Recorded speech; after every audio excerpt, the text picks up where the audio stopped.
melanggar peraturan PPKM dan picu kerumunan, sebuah kafe di kawasan Kemang, Jakarta Selatan disegel selama 3 hari oleh petugas kerumunan, dan sanksi terhadap Holy Wings memantik reaksi netizen. Sebagian besar mempertanyakan sanksi ringan yang diberikan. Kapan selesai negeri?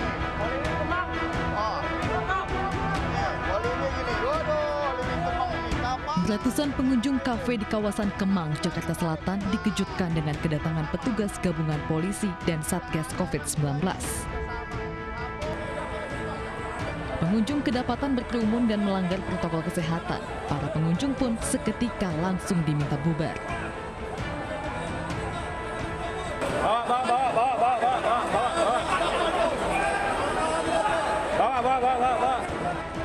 Video penertiban kerumunan pengunjung ini viral di media sosial. Atas kejadian tersebut, Holy Wings Kemang dijatuhi sanksi penutupan selama 3 hari. Kerumunan dan sanksi terhadap Holy Wings memantik reaksi netizen. Sebagian besar mempertanyakan sanksi ringan yang diberikan. Bahkan, pengamat menuding petugas kecolongan sehingga kerumunan baru ketahuan tengah malam. Penerapan sanksi terhadap pelanggar PPKM kerap menjadi sorotan. Pertengahan Juli lalu, pemilik warung kopi di Tasikmalaya, Jawa Barat, bahkan memilih dipenjara daripada membayar denda sebesar 5 juta rupiah setelah melanggar aturan PPKM darurat.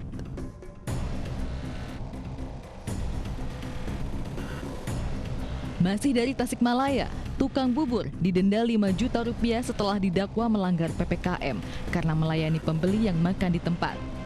Atas hukuman yang dijatuhkan, terdakwa sempat meminta keringanan pada hakim. Buat saya dendanya minimal minimal 5 juta, maksimal 50. Jadi kami menjatuhkan pidana minimal itu.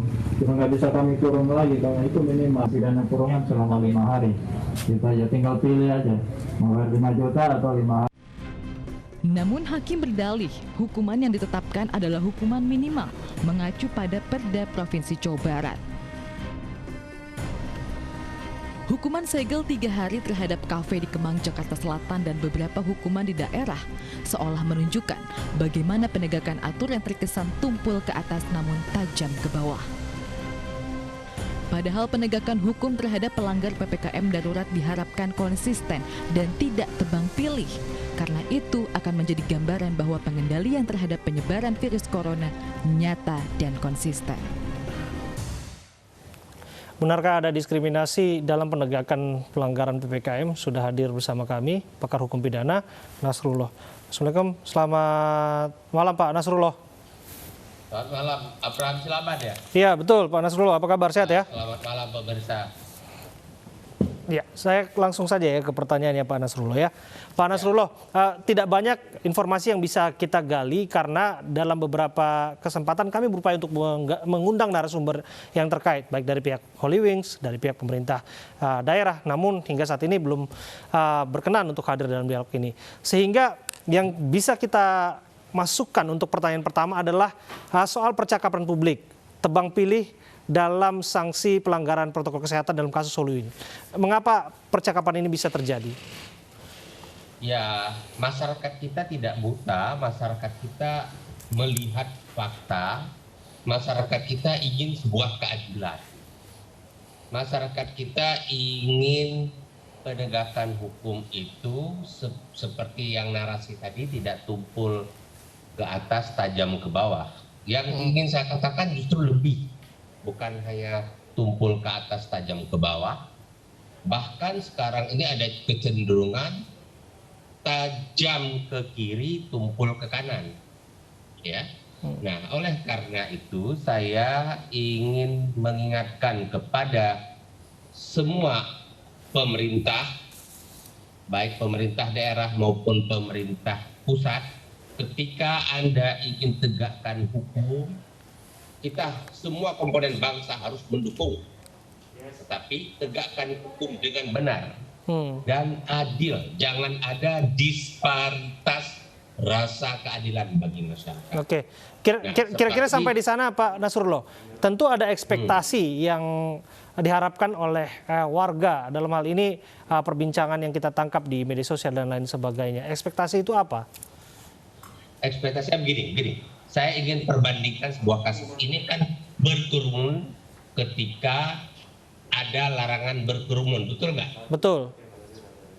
Coba Anda bandingkan kerumunan pada hari ini pada saat ini dan di kafe tersebut dengan yang terjadi di Petamburan. Orang bisa membuat perbandingan yang lebih emosional, ya. Di Petamburan itu kan acaranya peringatan Maulid dan pernikahan anak. Kalau ini datangnya justru berkerumun rame-rame, happy dan justru dalam rangka mencari uang.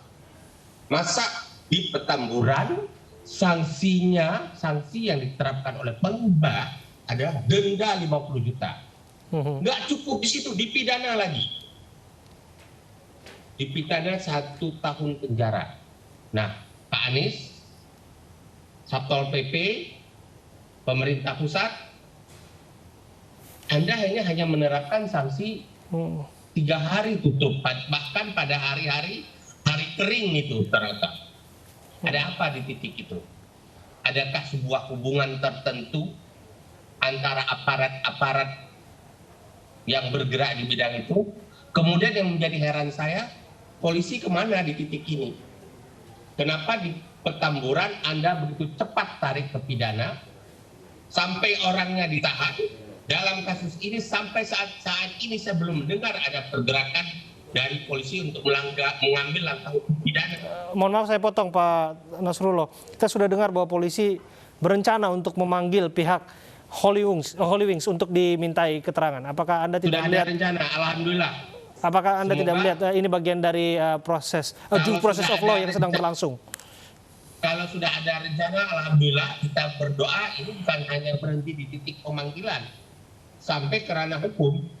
Dan ketika hukum ditegakkan, harus equal. Jangan ada disparitas, dalam arti kalau dalam kasus yang sama ada orang yang dihukum penjara sampai 1 tahun, di sini pun harus berjalan seperti itu. Nanti jangan main-main hukum. Sudah dipanggil, sudah periksa, sudah minta maaf, berjanji tidak akan mengulang.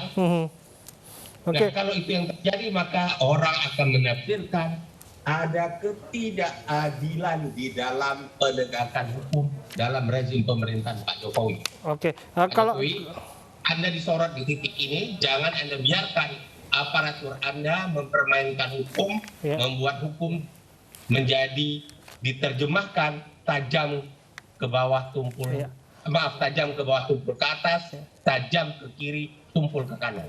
Satu hal ya Pak Nasrullah, kami ingatkan kembali, kami berupaya untuk mengkontak pihak Holy Wings untuk memberikan keterangan. Kita tidak berniat untuk menghakimi pihak manapun dalam diskusi kita pada hari ini. Tapi paling tidak kita ingin memberikan gambaran bagaimana hukum itu ditegakkan pada tempatnya dan aturan itu dibuat tidak untuk dilanggar. Begitu ya Pak Nasrullah. Tapi begini, soal bahwa kan kita sedang PPKM level 3 di Jakarta, tapi ada 2 tempat, ini Holy Wings di epicentrum dan Kemang yang ada kerumunan di sana. Tentu ada yang kecolongan di sini. Karena ada petugas yang semestinya bisa mengantisipasi hal-hal demikian. Bagaimana Anda melihatnya? Ya, saya rasa sampai kecolongan di titik itu, seharusnya petugas juga minta CCTV. Mungkin bukan hanya pada malam minggu kemarin. Kita tidak ingin menghakimi, saya sepakat. Tapi lihat dong CCTV, apakah hari-hari sebelumnya ada juga kerumunan seperti itu. Nah, kecolongan tugas menjadi pertanyaan besar saya. Kecolongan itu apakah benar-benar kecolongan atau pembiaran yang kemudian ditindak karena sudah ramai? Jadi harus kita terjemahkan benar-benar kecolongan tanpa dia sadari terlalu, atau memang sudah tahu cuma ada pembiaran karena belum ramai, tidak ditindak. Begitu ramai, kasihlah basa-basi. Baik, terima kasih Pak Nasrullah atas waktu Anda. Mohon maaf terbatas waktu kita dalam diskusi ini karena kita harus breaking news kaitannya dengan perpanjangan PPKM yang akan diumumkan oleh Istana pada hari ini. Kita ikuti breaking news.